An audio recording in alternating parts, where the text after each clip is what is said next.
नमस्कार, स्वागत है आपका एनबी न्यूज में। मैं हूं आपके साथ सचिन चौहान। खबरों की शुरुआत बड़ी खबर के साथ, और यह बड़ी खबर पंजाब के अमृतसर से सामने आ रही है। गुरु नानक देव अस्पताल से कोरोना मरीज फरार हो चुका है। चोरी के आरोप में यह पकड़ा गया था। प्रताप सिंह इसका नाम बताया जा रहा है। गिरफ्तारी के बाद से कोरोना टेस्ट इसका पॉजिटिव सामने आया। कोर्ट में जज के सामने पेश किया गया था। 2 जजों समेत 27 लोगों को अब होम क्वारंटाइन कर दिया गया है। तो यह बड़ी खबर है, और इसके बाद से लगातार मुश्किलें बढ़ती भी नजर आ रही है, क्योंकि यह फरार है। अब तक पता नहीं चल पाया कि यह कहां पर है। तो पंजाब के अमृतसर से बड़ी खबर आप तक पहुंचा रहे हैं। और इसके बाद से 2 जजों समेत 27 लोगों को होम क्वारंटाइन कर दिया गया है, क्योंकि जितने लोगों के संपर्क में अब तक ये आया है, अब उनके लिए भी लगातार यह खतरा बना हुआ है। लेकिन जो खबरें सामने आ रही है कि यह फरार हो चुका है, अब कहां यह जाएगा, किन लोगों के संपर्क में आएगा, यह सबसे बड़ी चुनौती राज्य सरकार के लिए और पंजाब पुलिस के लिए बनी हुई है। तो 2 जजों समेत 27 लोग ये बताए जा रहे हैं जिनको होम क्वारंटाइन के लिए अब ये बात सामने आ रही है। गिरफ्तारी के बाद कोरोना टेस्ट इसका पॉजिटिव पाया गया था, लेकिन अब यह फरार हो चुका है पुलिस के चंगुल से। तलाश इसकी जारी है, लेकिन अब तक यह हाथ नहीं लग पाया है। और सबसे बड़ा खतरा यह है क्योंकि यह पॉजिटिव है। जिन भी लोगों के संपर्क में आएगा, खतरा उनके लिए भी है, और इसकी तलाश करना बहुत जरूरी है। पंजाब सरकार के लिए मुश्किलें वैसे भी कम नहीं हो रही थी, और उसके बाद से इस शख्स ने और भी मुश्किलों को बढ़ा दिया है। प्रताप सिंह इसका नाम बताया जा रहा है, जो चोरी के आरोप में पकड़ा गया था, और बताया जा रहा है कि यह फरार हो चुका है पुलिस को चकमा देकर। अब यह कहां गया है, फिलहाल अब तक यह साफ नहीं हो पाया है। कोर्ट में जज के सामने भी इसको पेश किया गया था। 2 जजों समेत 27 लोग ऐसे जो इसके संपर्क में आए थे, फिलहाल उनको होम क्वारंटाइन करने की बात सामने आ रही है। तो गुरु नानक देव अस्पताल से यह मरीज फरार हुआ है। कैदी यह बताया जा रहा है, यह चोर के आरोप में पकड़ा गया था और पुलिस की कस्टडी में था। लेकिन जब इसकी रिपोर्ट सामने आई तो डराने वाली रिपोर्ट सामने आई है। पॉजिटिव ये पाया गया था, लेकिन अब यह पुलिस को चकमा देकर मौके से फरार हो चुका है। प्रताप सिंह इसका नाम बताया जा रहा है। और सबसे बड़ा खतरा, सबसे बड़ी चुनौती पंजाब सरकार, पंजाब पुलिस के लिए, और सबसे ज्यादा खतरा आम लोगों के लिए भी है। ज्यादा जानकारी के साथ संवाददाता अमित शर्मा इस वक्त फोन लाइन पर है। अमित, जो खबरें सामने आ रही हैं, प्रताप सिंह ये चोर बताया जा रहा है जो पॉजिटिव था, लेकिन अब ये फरार हो चुका है। फिलहाल क्या कुछ जानकारी आपके पास? जी बिल्कुल, 6 तारीख को प्रताप सिंह के खिलाफ चाटीविंड थाने में मामला दर्ज हुआ था, और इसको प्रोडक्शन वारंट पर लेके आया गया था जेल से। और जब इसको वापस 2 दिन का प्रोडक्शन वारंट जज कोर्ट द्वारा दिया गया था, और जब इसको वापस छोड़ा जा रहा था जेल में, तो 8 तारीख को इसका टेस्ट करवाया गया था, कोविड-19 टेस्ट करवाया गया था, जिसके बाद ये पॉजिटिव आया था। और 9 तारीख को इसकी रिपोर्ट आई थी। हालांकि उसके बाद प्रशासन ने सुस्ती दिखाते हुए उसे जेल से तुरंत जो गुरु नानक देव हॉस्पिटल में दाखिल करवाया, और 27 लोगों को, जिसमें से 2 सीजीएम, 6 पुलिस वाले, 7 वकील और 12 कोर्ट के जो काम करने वाले लोग हैं, उनको 27 लोगों को क्वारंटाइन जरूर कर दिया। लेकिन कल बाथरूम के बहाने इसने तीसरी मंजिल से छलांग लगा के वहां से फरार हो गया गुरु नानक देव हॉस्पिटल की आइसोलेशन वार्ड से। हालांकि विभागीय कार्रवाई की जा रही है, जांच की जा रही है इस बात की कि जो इसकी गार्ड लगी थी, जो पुलिस अधिकारी इसकी सुरक्षा में तैनात थे, उनकी कहाँ लापरवाही हुई है, उनके बारे में जांच की जा रही है। फिलहाल इसको ढूंढने की, प्रताप सिंह को ढूंढने बिल्कुल अमित, लेकिन ये बड़ी लापरवाही सामने आई है, क्योंकि पॉजिटिव ये बताया जा रहा है जो फरार हो चुका है, कहां गया है, अब तक पुलिस के हाथ खाली हैं। लेकिन ये सबसे बड़ा संकट है। सरकार की मुश्किलें, पुलिस की मुश्किलें वैसे ही कम नहीं थी पंजाब में, और इसके बाद से इसने मुश्किलों को और भी बढ़ा दिया है। अगर समय रहते इसको नहीं पकड़ा गया तो यह खतरा और भी बढ़ सकता है। जी बिल्कुल, कोरोना पॉजिटिव, इसके 2 टेस्ट जो किए गए थे, दोनों में ये कोरोना पॉजिटिव पाया गया था। और इसके संपर्क में जो जो लोग आए थे, पहले ही उनको 27 लोगों को क्वारंटाइन कर दिया गया है, और अभी ये फरार हो चुका है। और जहां जहां ये जाएगा, जिसके संपर्क में आएगा, हो सकता है कि वो भी लोग कोरोना पॉजिटिव हो जाए, और काफी मुश्किलें बढ़ने वाली है पंजाब सरकार की, सेहत विभाग की। क्योंकि एक जब कोई कोरोना पॉजिटिव पाया जाता था, उसे बिल्कुल अलग रूम में रखा जाता है, उसके संपर्क में किसी को नहीं आने दिया जाता। लेकिन अभी ये फरार हो चुका है, कितने लोगों के संपर्क में आएगा और कैसे पंजाब सरकार इसको पकड़ेगी, और जिन जिन लोगों के ये संपर्क में आएगा उसको क्वारंटाइन कैसे किया जाएगा, ये सेहत विभाग के लिए भी एक बड़ा सवाल है। जी बिल्कुल अमित, चुनौती लगातार बनी हुई है, क्योंकि आलम यह है कि अब तक तो यही नहीं पता चल पाया है कि यह है कहां पर, और उसके बाद से अब कितने लोगों के संपर्क में आएगा, उनको क्वारंटाइन करना, उनका पता लगाना, यह सबसे बड़ी चुनौती रहेगी। क्योंकि हम देख रहे हैं कि जब से पंजाब में श्रद्धालुओं का एंटर हुआ है, उसके बाद से संख्या बहुत तेजी से बढ़ी है। और ऐसे में अगर कोई कैदी, कोई चोर फरार हो जाता है जिसकी रिपोर्ट पॉजिटिव आती है, तो यह सबसे बड़ी चुनौती बना हुआ है, क्योंकि अब तक तो यह तक नहीं पता है कि यह कहां गया है, कितने लोगों के संपर्क में आया होगा।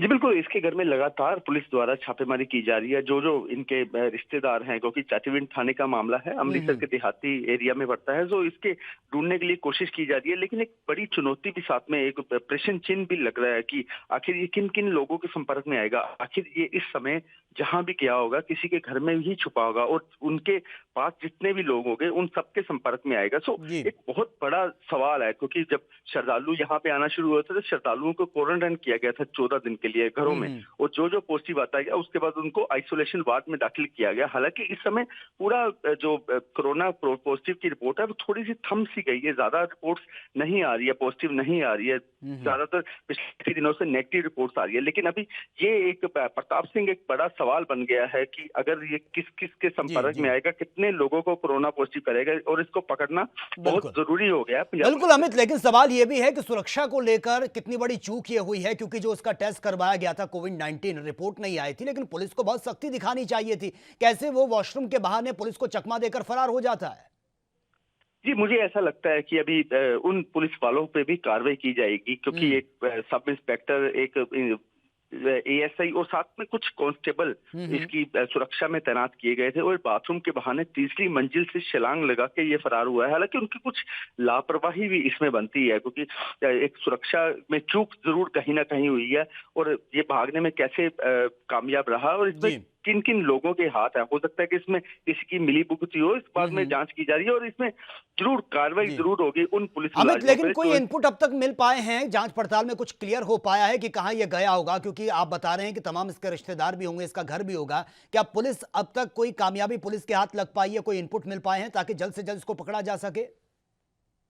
बिल्कुल, रात को 10:30 बजे का मामला था ये, जब ये फरार होने में कामयाब रहा, और उसके बाद ही लगातार इस बारे में जांच की जा रही है। उसके घर में छापेमारी की जा रही है, उसके रिश्तेदारों के घर में छापेमारी की जा रही है, और पुलिस का दावा है कि जल्द ही इसको गिरफ्तार किया जाएगा। लेकिन अभी तक, क्योंकि लगभग 12 घंटे बीतने को हैं, और अभी तक पुलिस के हाथ बिल्कुल पूरी तरह से खाली है। पुलिस इसको तलाश करने में पूरी तरह से जुटी हुई है। बिल्कुल अमित, लेकिन ये जरूरी हो जाता है। हम देख रहे हैं कि लॉकडाउन है, चप्पे चप्पे पर पुलिस तैनात है, और अगर ये फरार भी हुआ था, अगर पुलिस तुरंत एक्शन दिखाती, एक्शन लेती इस पर, तो उसको पकड़ा जा सकता था। क्योंकि हम देख रहे हैं कि हर नुक्कड़ चौराहे पर पुलिस खड़ी है। ऐसा भी नहीं है कि पुलिस कोई पेट्रोलिंग नहीं कर रही है। अब तो लोगों की संख्या कम नजर आती है, पुलिस वाले ज्यादा नजर आ रहे हैं और लोगों को रोक टोक भी रहे हैं। ऐसे में पुलिस अगर बहुत तेजी से क्विकली एक्शन लेती तो ये बहुत जल्दी पकड़ा भी जाता है।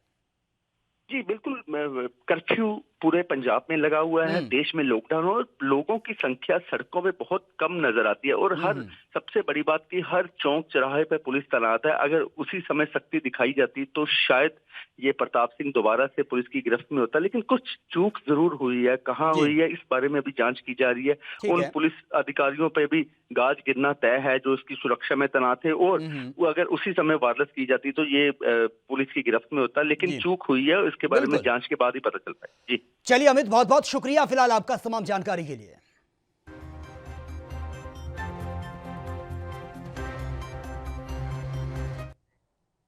और चलिए एक और बड़ी खबर से भी आपको अपडेट करवा देते हैं। पंजाब के लुधियाना से बड़ी खबर सामने आ रही है। खन्ना में मजदूरों से भरी बस पलटने का मामला सामने आया। हादसे में कई मजदूर इसमें घायल बताए जा रहे हैं। खबर यह भी है कि जम्मू से बिहार यह बस जा रही थी और बस में 45 लोग सवार थे। तो आपको बता दें कि लिबड़ा गांव के पास जीटी रोड की घटना यह बताई जा रही है, जहां पर मजदूरों से भरी यह बस पलटी है। 45 लोग इसमें सवार थे। फिलहाल सभी इसमें घायल बताए जा रहे हैं। खन्ना में मजदूरों से भरी यह बस पलटी है। हादसे में कई मजदूर इस वक्त इसमें घायल बताए जा रहे हैं। जम्मू से बिहार यह बस जा रही थी। लिबड़ा गांव के पास जीटी रोड पर यह दर्दनाक हादसा हुआ है। मजदूरों को लेकर तमाम इस तरीके की खबरें हर रोज सामने आ रही है, जहां पर यह हादसे हो रहे हैं। और एक बार फिर से यह बड़ी खबर पंजाब के लुधियाना से सामने आ रही है, जहां पर मजदूरों से भरी यह बस पलटी है। खबर है कि 45 लोग इस बस में सवार थे। फिलहाल सभी के घायल होने की खबर सामने आ रही है। जम्मू से बिहार यह बस जा रही थी जिस वक्त यह दर्दनाक हादसा हुआ। तस्वीरें आपके सामने हैं। ये तमाम मजदूर जो वैसे ही परेशानी का सामना कर रहे हैं, और इस वक्त जिस तरीके की स्थिति बनी हुई है, जो आए दिन दुर्घटनाएं हो रही हैं, कभी ये ट्रेन के नीचे आ जाते हैं, कभी बस पलट जाती है, कभी ट्रक पलट जाता है। आए दिन इस तरीके की खबरें सामने आ रही हैं। मजदूरों की स्थिति बहुत ज़्यादा चिंताजनक बनी हुई है। ये मजदूर जो भूखे प्यासे कई किलोमीटर सफ़र तय करने के लिए मजबूर हैं, लेकिन दूसरी तरफ इस तरीके की घटनाओं ने इनको पूरी तरह से तोड़ कर रख दिया है। ये तस्वीरें आप देखिए, विचलित कर देने वाली ये तस्वीरें हैं। बस में 45 लोग ये सवार बताए जा रहे थे। ज्यादा जानकारी के साथ संवाददाता गुरदीप सिंह इस वक्त फोन लाइन पर है। गुरदीप, ये बस बताई जा रही जिसमें 45 लोग सवार थे, खबर यही है कि इसमें मजदूर बैठे हुए थे। फिलहाल क्या कुछ जानकारी है आपके पास? जी बिल्कुल, ये जो बस है ये जम्मू से बिहार जा रही थी। इसमें 45 के लगभग 45 जो मजदूर इसमें सवार थे। तो इन्होंने रात को जो है लखनपुर बॉर्डर से ये 10 साढ़े 10 बजे चली है और सुबह 5 साढ़े 5 बजे के आसपास ये खन्ना में जीटी रोड के ऊपर पलट गई। इसमें से 10 जो लोग हैं वो घायल बताए जा रहे हैं अभी, और उनमें से 2 को पटियाला रेफर कर दिया गया है। बाकियों का इलाज है जो खन्ना सिविल हॉस्पिटल में चल रहा है। जी लेकिन गुरदीप, एक क्लियर हो पाया है कि हादसा कैसे हुआ? क्या नींद की झपकी ड्राइवर को आ गई थी या फिर कुछ इसके पीछे वजह और मानी जा रही है? टर्निंग पॉइंट ऐसा था कि ड्राइवर नियंत्रण नहीं कर पाया बस को और ये पलट गई? जी जो हादसा हुआ जीटी रोड के ऊपर हुआ है, ऐसा कोई वहां पे टर्निंग पॉइंट नहीं है। ये माना जा रहा है कहीं ना कहीं ड्राइवर नींद की वजह से ही ये बस पलटी है, क्योंकि रात को 10 साढ़े 10 बजे के चले हुए हैं और सुबह 5 साढ़े 5 बजे ये हादसा हुआ है। जो बस में सवार लोग थे वो भी सो रहे थे उस समय। तो उन्होंने यही बताया है कि अभी तक इस पता नहीं चल पाया किस वजह से हादसा हुआ। जिस तरह से ये हादसा हुआ है, आशंका यही जताई जा रही है कहीं ना कहीं ड्राइवर की जो है आंख लग गई थी और उसको नींद में था, जिस वजह से ये हादसा हुआ है। जी गुरदीप, लेकिन हम तस्वीरें देख रहे हैं कि बस पूरी तरह से डैमेज हो चुकी है। मजदूरों के हालात बहुत ज्यादा इस वक्त दयनीय बने हुए हैं, लेकिन अब तक ये क्लियर हो पाया है कि इस हादसे में जो शिकार हुए हैं, इस हादसे के कितनी महिलाएं थी, कितने बच्चे थे, कितने लोग ये थे? जी इसमें बस में कोई महिलाएं सवार नहीं थी, इसमें सभी पुरुष सवार थे। जो उन्होंने बताया कोई महिला इसमें नहीं थी, ना ही बच्चे थे। जो थे ये सारे के सारे पुरुष ही थे इसमें। जी लेकिन गुरदीप, अब क्या इनके घर वालों को इन्फॉर्म कर दिया गया है? क्योंकि ये जो बताया जा रहा है कि ये बिहार जाना चाहते थे, इस बस में कितने लोग ऐसे हैं जिनकी हालत इस वक्त बहुत ज्यादा सीरियस बनी हुई है और जो लोग रिकवर हो चुके हैं, जिनको हल्की चोटें लगी हैं, फिलहाल उनको कहाँ रखा गया है? जी घायलों को जो इलाज है, पहले उनको खन्ना के सिविल हॉस्पिटल में लाया गया था। वहां से 2 लोगों को जो है वहां पटियाला रेफर कर दिया गया। बाकियों का इलाज खन्ना के सिविल हॉस्पिटल में चल रहा है, क्योंकि वो खतरे से बाहर है। कोई ऐसी बात नहीं है, मामूली चोटें हैं, वो खन्ना सिविल हॉस्पिटल में रखे गए हैं। जी लेकिन गुरदीप, हम देख रहे हैं कि मजदूरों को लेकर इस वक्त हालात बद से बदतर बने हुए हैं। आलम यह है कि भूखे प्यासे कई किलोमीटर वो सफर तय कर रहे हैं और बस में अब ये जा रहे थे। आज दिन इस तरीके की खबरें सामने आ रही है। अब सरकार की तरफ से ऐसे मजदूरों को क्या प्रोटेक्शन मिल रही है सरकार की तरफ से? क्योंकि ये मजदूर वो हैं जो भूखे प्यासे हैं, जिनके पास अब 2 वक्त की रोटी के लिए भी पैसे नहीं बचे हैं और प्लान करने के लिए मजबूर हैं। हालांकि जो अब जिनको हल्की चोटें लगी हैं, उनको फिलहाल किस तरीके का सरकार की तरफ से ट्रीट किया जा रहा है? क्या खाने के लिए राशन मिल रहा है? उनको अलग जगह रखा गया है या अभी भी वो लोग बाहर ही बैठे हैं, इंतजार कर रहे हैं? देखिए, सरकार अगर बात की जाए सरकार की, तो सरकार का जो ध्यान है मजदूरों की तरफ तो बिल्कुल नहीं है। हाँ, ये है ये हादसा जो हुआ था, ये उसके साथ ही राधा स्वामी सत्संग ब्यास का जो डेरा है, उनका सेंटर बना हुआ है। वहां पे उन्होंने ही पहले जो मजदूरों को वहां से बस के हादसे के वक्त वहां से निकाला और उन्होंने ही उनको अस्पताल तक पहुंचाया। और वहीं इन्होंने राधा स्वामी सत्संग का जो है सेंटर है, वहीं पे बिठा के इनको खाना भी दिया गया। और अभी भी कुछ लोग जो ठीक हैं, जो लोग थे, उनको भी वहीं पे आसरा दिया गया है। और देखिए, ये बात सबसे बड़ी यही है, इन मजदूरों से जो है बस चालक ने जो 1-1 हजार रुपया लिया था इनसे, इनको घर तक पहुंचाने का। जी चलिए गुरदीप, बहुत बहुत शुक्रिया फिलहाल आपका तमाम जानकारी के लिए। क्या नाम है आपका? हमारा नाम झुरई। कहाँ जा रहे थे आप? हम जा रहे थे, यहाँ गोंडा जिला है, मतलब ऐसे लखनऊ उतार देता बोला था, यही चंडीगढ़ में, यहाँ मुरादाबाद। तो आए कहाँ से थे? आए थे जम्मू से। तो कितनी सवारियाँ थी बस में? अब सर बस थे, अब 40 से हो गए, 50 से रख लो। तो किसने बिठाया, किसने था आपको बस में? सर बैठाया था यही जहाँ ये लखनपुर सारे लगे थे उनका, सब वही डॉक्टर कंडक्टर सब यही बैठाए थे। कितने पैसे लिए थे आपसे? पैसे सर 1000 रुपया लिए थे। तो पलटी कैसे बस ये? अब सर यही तो बात है, हम लोग नींद में थे, अब पता नहीं कैसे पलट दिए। कुछ नशा वगैरह तो नहीं किया होता ड्राइवर? अब क्या पता साहब, उन्हीं को मालूम होगा। तो ड्राइवर कंडक्टर कहाँ है? वो तो वही तो पता नहीं कहाँ गए। पता नहीं थे? हाँ, सब उन्हीं लोग को पता होगा, हमें क्या मालूम। तो कितने लोग जख्मी हुए आपके? अब सर हो गए कम से कम 7-8 बंदे तो हो गए, 9-10 बंदे।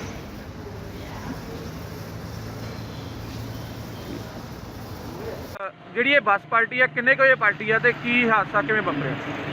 ਇਹ ਕੋਈ 4:30 ਵਜੇ ਪਾਰਟੀ ਦਾ हाँ जी, ਤੇ ਅਸੀਂ ਮੌਕੇ ਤੇ ਆਏ अच्छा जी। ਤੇ ਆ ਕੇ ਇੰਜਰਡ ਵਗੈਰਾ ਕੱਢੇ ਤੇ ਉਹਨਾਂ ਨੂੰ ਹਸਪੀਟਲ किन्ने बंदे सीगे टोटल जी? ਇਹ ਲਗਭਗ 35 ਔਰ 40 ਦੇ ਵਿੱਚ ਤੇ ਜਿਹੜਾ ਡਰਾਈਵਰ ਸੀਗਾ ਤੇ ਉਹਦੇ ਵਿੱਚ ਉਹਨਾਂ ਕੋਲ ਪਰਮਿਸ਼ਨ ਵਗੈਰਾ ਕੋਈ ਚੈੱਕ ਕੀਤੀ ਹੈ ਜੀ ਤੁਸੀਂ? ਫਿਰ ਹਾਲ ਤੱਕ ਕੋਈ ਚੈੱਕ ਨਹੀਂ ਕੀਤੀ ਜਦੋਂ ਆਪਣਾ ਇਹਦੇ ਕੋਈ ਆਪਣਾ ਚੰਗੀ ਤਰ੍ਹਾਂ ਆਪਣਾ ਕਾਗਜ਼ ਪੱਤਰ ਦਿੱਤੇ। ਅੱਛਾ ਜੀ, ਜਿਹੜੇ ਬੰਦੇ ਨੇ ਹਸਪੀਟਲ ਕਿੰਨੇ ਭੇਜ ਦਿੱਤੇ ਗਏ ਨੇ? 8 ਬੰਦੇ ਹਸਪੀਟਲ ਭੇਜੇ ਨੇ ਤੇ ਬਾਕੀ ਜੀ? ਬਾਕੀ ਇੱਥੇ ਬੈਠੇ ਆ, ਡਾਕਟਰ ਹੋ ਰਹੀ है अफसर साहब हमारे सीनियर अफसर। और चलिए एक और बड़ी खबर से भी आपको अपडेट करवा देते हैं। कोरोना वायरस को लेकर यह बड़ी खबर सामने आ रही है। देश में अब तक 70,000 भी क्रॉस कर चुकी है संख्या। बहुत तेजी से कोरोना का कहर जारी है और अब तक 70,000 भी आंकड़ा क्रॉस हो चुका है। आप अंदाजा लगा सकते हैं। महाराष्ट्र और गुजरात में इस वक्त सबसे ज्यादा केस सामने आ रहे हैं। चिंता का विषय इस वक्त बना हुआ है और दिल्ली में मरीजों की संख्या में बहुत तेजी से इजाफा हो रहा है। तो देश में कोरोना का कहर जारी। आलम यह है कि 70,000 भी आंकड़ा क्रॉस कर चुका है। घंटे के हिसाब से ये आंकड़े बहुत तेजी से बढ़ रहे हैं और सबसे ज्यादा स्थिति चिंताजनक महाराष्ट्र और गुजरात की बनी हुई है। आलम यह है कि इन दो राज्यों में यह संख्या बहुत तेजी से बढ़ रही है और दिल्ली भी इसमें पीछे नहीं है। दिल्ली में भी घंटों के हिसाब से नए नए केस सामने आ रहे हैं और मरीजों की संख्या में इजाफा हो रहा है। तमाम राज्यों में स्थिति यह है कि बहुत सी ऐसी जगह है जो कंटेनमेंट एरियाज हैं, हॉटस्पॉट जो है, वहां पर नए नए केस सामने आने के बाद राज्यों में मरीजों की संख्या बहुत तेजी से बढ़ रही है। एक तरफ लॉकडाउन की जो डेट है वो नजदीक आ रही है, दूसरी तरफ ये बढ़ती संख्या महामारी की तरफ इशारा कर रही है। आलम यह है कि लाख कोशिशों के बावजूद भी अब तक इस पर लगाम नहीं लग पाई है और यह आंकड़ा बहुत तेजी से बढ़ रहा है। और ज्यादा जानकारी के साथ मुंबई से संवाददाता मुरारी सिंह इस वक्त फोन लाइन पर है। मुरारी, मुंबई की अगर हम बात करें, खासतौर से पूरे महाराष्ट्र में हम देखें तो फिलहाल क्या कुछ लेटेस्ट जानकारी आपके पास है? देखिए, अगर पिछले 24 घंटे की कोरोना वायरस की बात करें तो महाराष्ट्र में 1230 नए मामले आए हैं। 24 घंटे में कोरोना मरीजों की जो संख्या है वो पिछले सप्ताह में माने तो इस सप्ताह में ज्यादा बढ़ा हुआ है, जो महाराष्ट्र सरकार के लिए चिंता का विषय है। अगर मुंबई की बात करें तो मुंबई में पिछले 24 घंटे में 782 नए केस मिले हैं और 24 घंटे में 20 कोरोना पॉजिटिव पेशेंट की मौत हुई है। तो महाराष्ट्र में लगातार जो ये आंकड़ा है ये बढ़ता जा रहा है और अब ये आंकड़ा पहुंच चुका है 23,401 कोरोना पेशेंट हैं, जिनका मुंबई सहित पूरे महाराष्ट्र के तमाम अस्पतालों में इलाज चल रहा है। तो दिन प्रतिदिन जो है स्थिति यहाँ पर खराब होती जा रही है। जी मुरारी, लेकिन क्या समझा जाए कि एक तरफ लॉकडाउन की डेट बहुत नजदीक आ रही है, 17 तारीख को यह बात सामने आ रही थी कि लॉकडाउन खुलेगा। क्या अब हम समझें कि जो महाराष्ट्र में जिस तरह से आंकड़े आपने बताए घंटों के हिसाब से बहुत तेजी से बढ़ रहे हैं, मरने वालों की संख्या भी बढ़ रही है, लोग इसकी चपेट में भी आ रहे हैं, अब हम ये इंतजार करें कि महाराष्ट्र में लॉकडाउन 4 शुरू होगा या फिर वाकई अगर लॉकडाउन खुलता है तो किन शर्तों के आधार पर खुलेगा? क्योंकि स्थितियां तो बहुत ज्यादा चरमराई हुई हैं पूरे महाराष्ट्र में।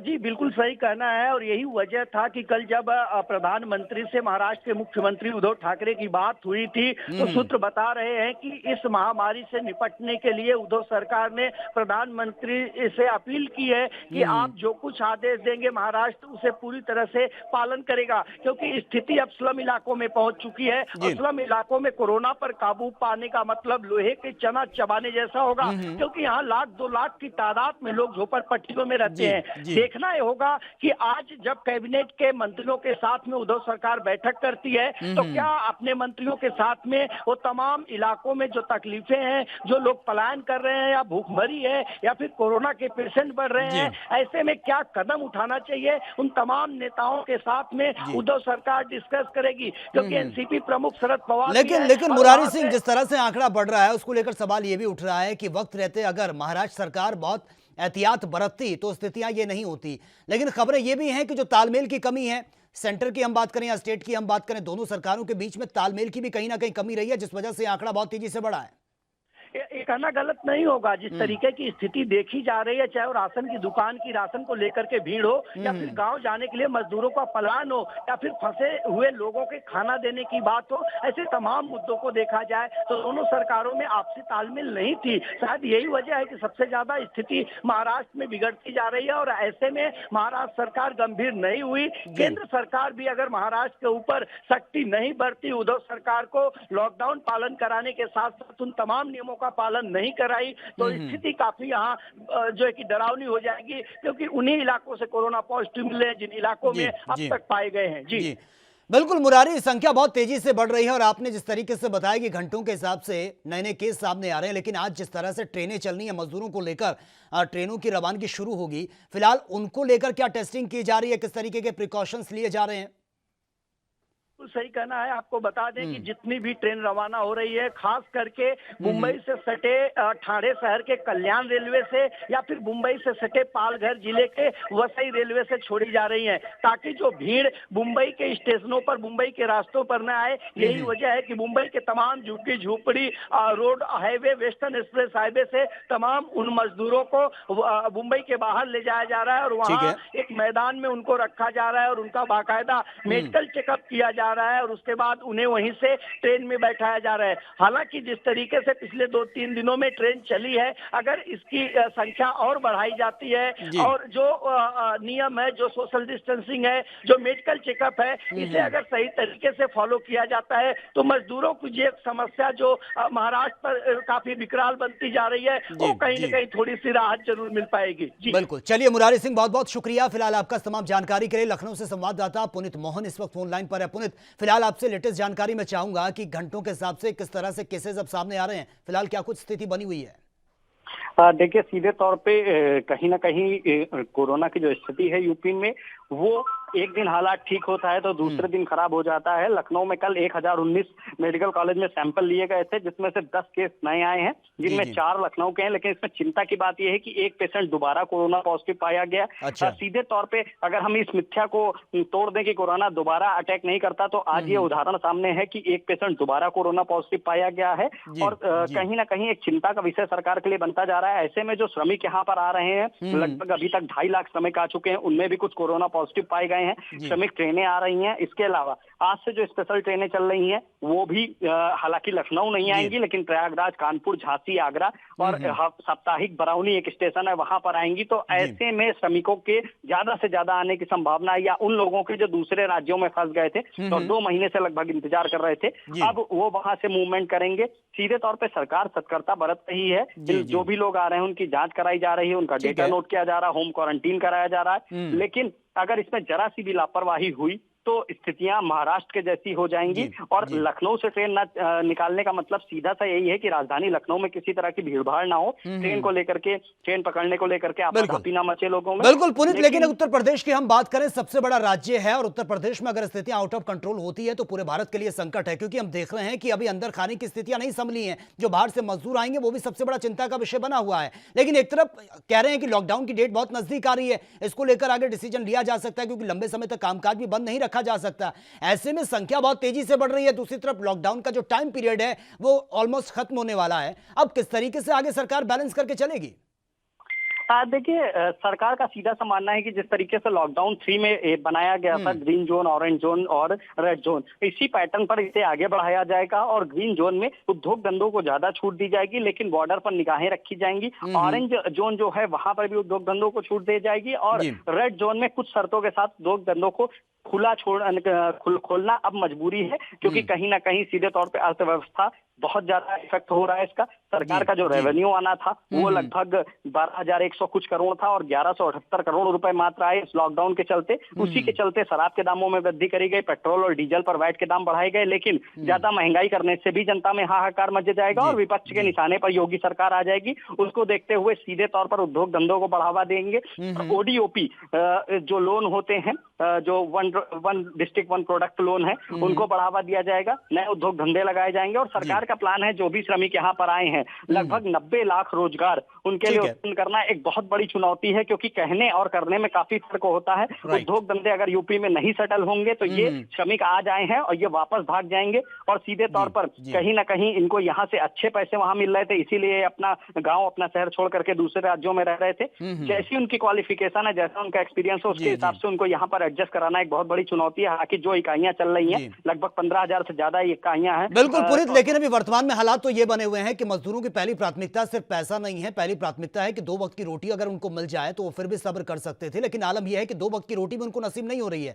चलिए, बहुत बहुत शुक्रिया पुनीत आपका तमाम जानकारी के लिए। गुजरात से संवाददाता शैलेश बघेला इस वक्त फोन लाइन पर है। शैलेश, फिलहाल गुजरात की लेटेस्ट जानकारी आपसे चाहूंगा, सुबह से लेकर अब तक या फिर शाम से लेकर अब तक कितने आंकड़े सामने आ चुके हैं पॉजिटिव? फिलहाल क्या कुछ लेटेस्ट अपडेट है आपके पास?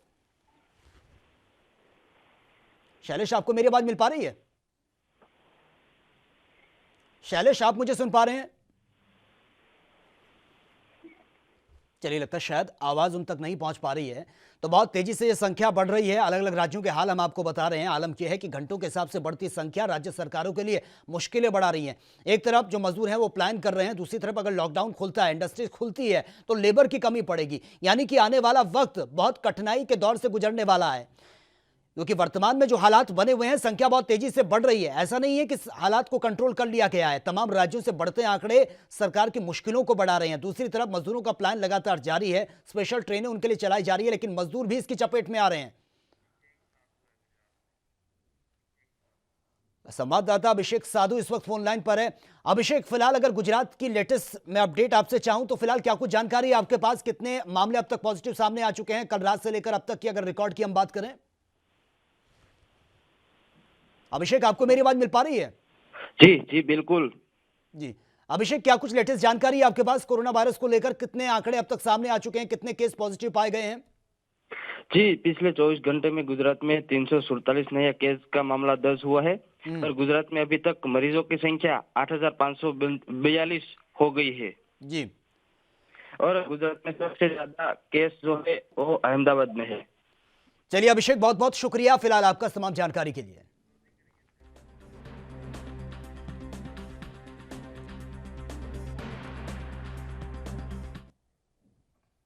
तो फिलहाल मेरे साथ इतना ही। तमाम खबरों के लिए आप बने रहिए एएनबी न्यूज के साथ। नमस्कार। भारत का प्रमुख न्यूज चैनल एएनबी न्यूज। अगर आप भी अपनी प्रतिभा दिखाना चाहते हैं और खबरों को हम तक पहुंचाना चाहते हैं, तो तमाम खबरों को करें अपने मोबाइल पर रिकॉर्ड और 7888497079 पर करें व्हाट्सएप। साथ ही दुनिया की तमाम खबरों से जुड़े रहने के लिए हमारे चैनल को करें लाइक, शेयर, सब्सक्राइब।